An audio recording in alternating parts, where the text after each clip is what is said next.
Départ, accusation, manque d'argent. Le jeune parti Les Patriotes, fondé par l'ancien numéro 2 du FN Florian Philippot, est en but à des difficultés à un an des élections européennes, un scrutin test autant que décisif pour l'avenir de la petite formation souverainiste. Les européennes seront le moment de vérité des patriotes, selon son président Florian Philippot, crédité de 1% dans les derniers sondages. Le parti remettra en jeu en mai le siège d'eurodéputé de Florian Philippot ainsi que celui de Mireille d'Ornano. Des dysfonctionnements et dérives pointés par Sophie Montel, mais ce sera sans compter sur celui de Sophie Montel, qui a claqué la porte la semaine dernière du parti fondé à l'automne, dénonçant la « divine solitude » de son président et l'aspect dysfonctionnel du mouvement, victime des mêmes dérives que le Front National, devenu Rassemblement National début juin, qu'elle a, elle aussi, quitté après la présidentielle.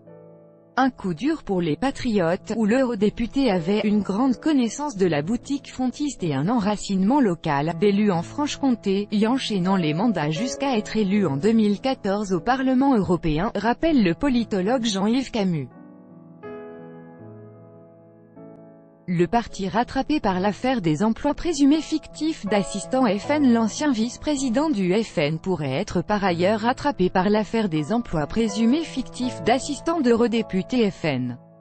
Un de ses anciens assistants, Michael Herminger, qui a travaillé 3 mois en 2016 à mi-temps pour lui quand il était eurodéputé FN, a demandé à être entendu par l'Office européen de lutte antifraude.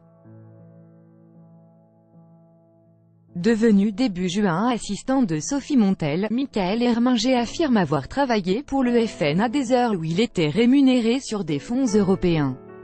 Le cofondateur et ex-vice-président des Patriotes, Maxime Thiebaud, parti lui aussi début juin pour des raisons professionnelles, admet que ces accusations portent atteinte à la belle image du parti, qu'il défend toujours.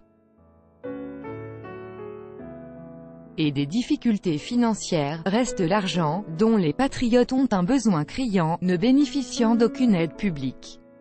Fondé en septembre, le parti est financé par les cotisations de ses 8000 adhérents, les dons et d'éventuelles reversions d'élus.